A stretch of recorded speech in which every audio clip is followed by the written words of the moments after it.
As the day goes on, I tend to feed back the research that researchers have done regarding this topic of DynCorp doing viruses and vaccines, sex trafficking, and organ harvesting. So you really have to go back to the first version of the day to get the gist of it.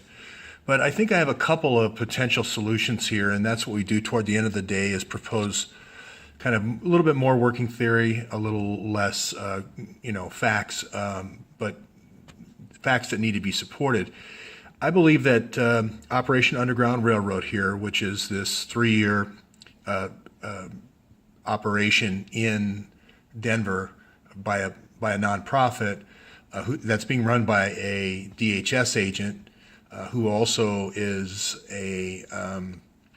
I think he might have spent some time in the CIA, but he was also a Special Forces guy and Navy SEAL, and the whole team really is a Navy SEALs. They call the team a jump team, and that's usually a term for like when you're running a sting operation, you have a jump team that comes in and catches the guy red-handed, etc. So I believe that this will be the name of the operation at DHS. It'll be called Operation Underground Railroad. So a simple FOIA request for this will bring this to light. I think it's all about asset forfeiture. As I said before, it's not about catching people involved in actual sex trafficking. It's actually working against an enemies list, a political enemies list, or a journalists list. I do think they are abducting the girls right before major sporting events for targets all over the world. And the sad part about this is you don't even have to be guilty. You could go to a bar and then somebody invites you to a party at a bar. Then somebody invites you, a woman invites you into a room, and then you're passed out or drugged, and then you wake up and you do all sorts of things when you're under propofol that you don't remember. So this is a kind of the slippery slope. And again, this is to get at political enemies or journalists, not real bad guys. Okay, so I think this is going to be the thing that kind of unwinds the whole case. If it's not called Operation Underground Railroad at DHS, it's going to be something like it. And you're going to see the same kind of thing with the vaccines and the viruses at DHS, the anthrax thing. All those things that, swine flu, et cetera, you're going to find that they were Pug Winokur putting out the virus and then the vaccine. I think you're also going to find that John McAfee, the original antivirus thing, was a CIA op. It was a virus that we wrote for computers, and John McAfee, I've always thought he was and he lives here in Portland, so John, if you want to come over and shoot me, it's probably the time to do it. Tim Ballard is ex-DHS for about 12 years. I think this is going to be the program that was run by Evan McMullen, and I think the operation is going to be the same name, Operation Underground Railroad. And you can see here the little Haitian kid holding a heart, and that's what they call a wink in the business to your fellow people that are in the business. I do think they actually are probably doing humanitarian things, but it's just kind of a cover. It's 20% with the kids to help the kids, and it's 80% for this enemies list. You don't get these snipers and Navy SEALs and all this stuff, and you recruit them for a 100%, humanitarian thing. I mentioned that these are the kind of political opponents. Gary Webb, who talked about the CIA bringing in drugs into L.A., and then Michael Rupert, who was a CIA agent and an L.A. police officer that corroborated that.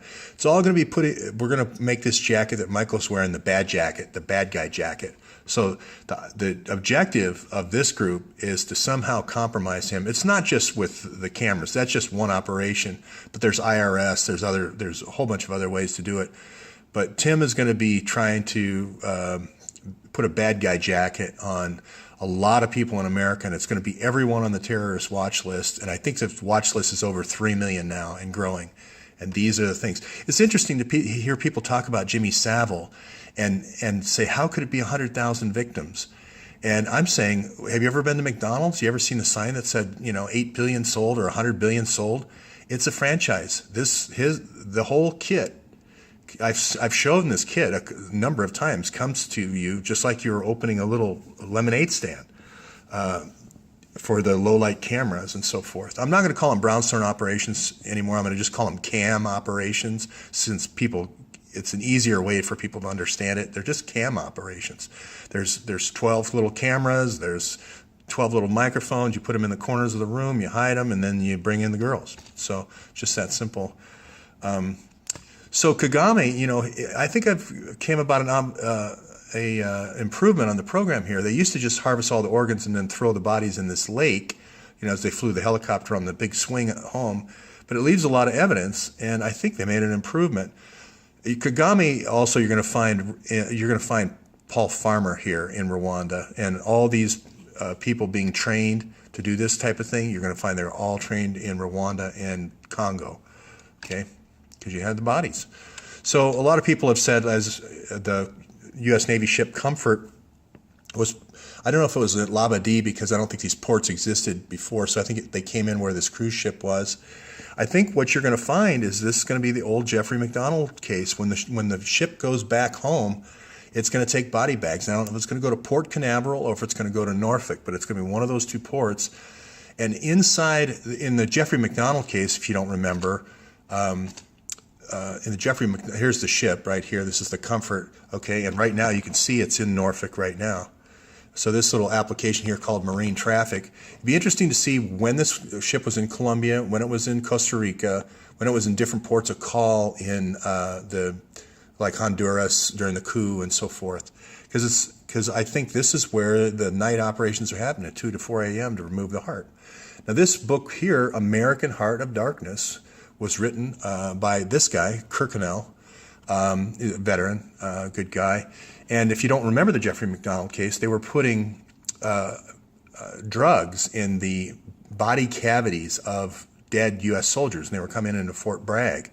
I think this is a variation on the theme, so you don't have the corpses in the lake. Now, I believe they put some corpses in the lake, but you could just sew up put the drugs in the space in the abdominal cavity where all these organs were removed. So it would be something like this. Have all the people go up here to this prison or a temporary prison camp up here, remove the organs at this medical hospital. The organs go to the airport, and they go off to medical centers, I think you're going to find Yale's going to be one of them. I think there's going to be one in Tennessee at Vanderbilt. I think there's going to be one at Baylor in Waco. I think Baylor in Houston, or whatever the Heart Institute is in Houston. I think you're going to see University of Chicago. I think you're going to see Loyola system. I think you're going to see Philadelphia Temple. I think as this information keeps coming out, you got to remember, I don't want to go here. I just want the 650,000 emails released, okay, and the Operation Underground released. So, tell your friends, give information. And every time a new piece of this puzzle comes out, additional people come back and say, oh, yeah, I remember this. And see, you're just building this case. So it'd be better just to call the case off. Okay. So Jobs got his heart in Vanderbilt, I believe, in Tennessee. So I think all these places where there's these miracles, where people get to the front of the line, this miracle girl's going to come out of nowhere and say she's going to give Steve Jobs a liver or a Big Apple fan, etc. Those are your tip-offs. Or the tip-offs where the government comes out and says, hey, 15,000 organs were taken from Syrian children. Now, the pediatric hearts get a lot more money because it's a lot harder to find. So when these little babies have these little hearts put in them, those are a lot more difficult to source, and they're a lot more expensive. So that's why pediatric hearts are so desirable. So I want everybody to find out who these two doctors are, because I think what actually happened was Trump was onto this. He stopped these two doctors at the Cleveland Clinic, and there's some reason that the authorities are withholding their names, who the two doctors were. And I believe they trained with Paul Farmer in Sudan and in Congo. I think when we find those two doctors' names, you're going to see a link back to, I can't remember the Partners in Health. I think you're going to find a link back to Partners in Health. And so I'm going to put Farmer in the picture. I'm going to say he's the unknown guy here who's got the mask on. I'm going to put him there, and I'm going to have him training a couple of doctors. I'm going to have him training Guy Theodore in Haiti to do this in a town called Pignon, and I'm going to have him doing this in India with another doctor that I'll name later. So gradually all the doctors will come out. And again, I believe there's a training center in Amman, Jordan for the Middle East, and for Africa, the training center is going to be in Sudan. Okay, that's it for today. Thanks, everybody.